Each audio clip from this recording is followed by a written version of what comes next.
आज का बाइबल का वचन प्रज्ञा ग्रंथ अध्याय 2 वचन 1 12 से 22 और आज का सुसमाचार सन यूहन्ना के अनुसार अध्याय 7 वचन 1 से 2 वचन 10 और 25 से 30। प्रज्ञा ग्रंथ अध्याय 2 वचन 1 और 12 से 22। विधर्मी कुतर्क करते हुए आपस में यह कहते थे, हम धर्मात्मा के लिए फंदा लगाए, क्योंकि वह हमें परेशान करता और हमारे आचरण का विरोध करता है। वह हमें संहिता भंग करने के कारण फटकारता है और हम पर हमारी परंपराओं को त्याग देने का अभियोग लगाता है। वह समझता है कि वह ईश्वर को जानता है और अपने प्रभु का पुत्र कहता है और अपने को प्रभु का पुत्र कहता है। वह हमारे विचारों के लिए जीवित चुनौती है। उसे देखने मात्र से हम अरुचि होती है।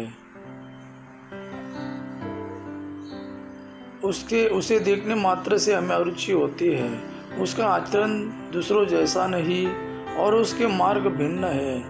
वह हमें खोया और अपवित्र समझकर हमारे संपर्क से दूर रहता है। वह हमें खोया और अपवित्र समझकर हमारे संपर्क से दूर रहता है। वह धर्मियों की इस अंतर्गति को सौभाग्यशाली बताता और शेखी मारता है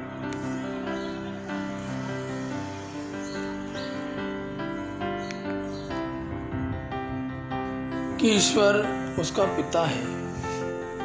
हम यह देखें कि उसका दावा कहाँ तक सच है। हम यह पता लगाएं कि अंत में उसका क्या होगा। यदि वह धर्मात्मा ईश्वर का पुत्र है तो ईश्वर उसकी सहायता करेगा और उसे उसके विरोधियों के हाथ से छुड़ाएगा।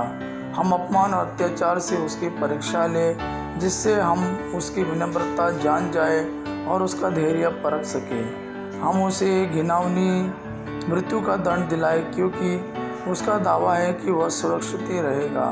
वे ऐसा सोचते थे, किंतु यह उनकी भूल थी। उनकी दुष्टता ने उन्हें अंधा बना दिया था।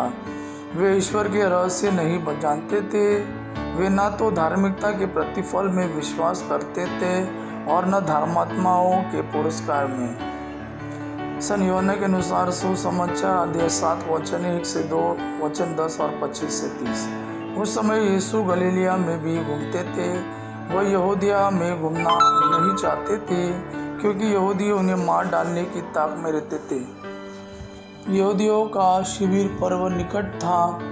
जब यीशु के भाई पर्व के लिए जा चुके थे, तो अभी प्रकट रूप में नहीं, बल्कि जैसे गुप्त रूप में पर्व के लिए चल पड़े। कुछ यरूशलेम निवासी यह कहने लगे, क्या यह वही नहीं है जिसे हमारे नेता मार डालने की ताक में रहते हैं? देखो तो यह प्रकट रूप से बोल रहा है और वे इससे कुछ नहीं कहते। क्या उन्होंने सचमुच मान लिया कि यह मसीह है? फिर भी हम जानते हैं कि यह कहाँ का है। परंतु जब मसीह प्रकट हो जाएंगे तो किसी को यह पता नहीं चलेगा कि वह कहाँ के हैं। यीशु ने मंदिर में शिक्षा देते हुए पुकार कर कहा, तुम लोग मुझे भी जानते हो और यह भी जानते हो कि मैं कहाँ का हूँ। मैं अपनी इच्छा से नहीं आया हूँ। जिसने मुझे भेजा है वह सच्चा है। तुम लोग उसे नहीं जानते, मैं उसे जानता हूँ, क्योंकि मैं उसके यहाँ से आया हूँ और उसी ने मुझे भेजा है। इस पर वे उन्हें गिरफ्तार करना चाहते थे, किंतु किसी ने उन पर हाथ नहीं डाला, क्योंकि अब तक उनका समय नहीं आया था। यह प्रभु का वाणी है। प्रभु को धन्यवाद।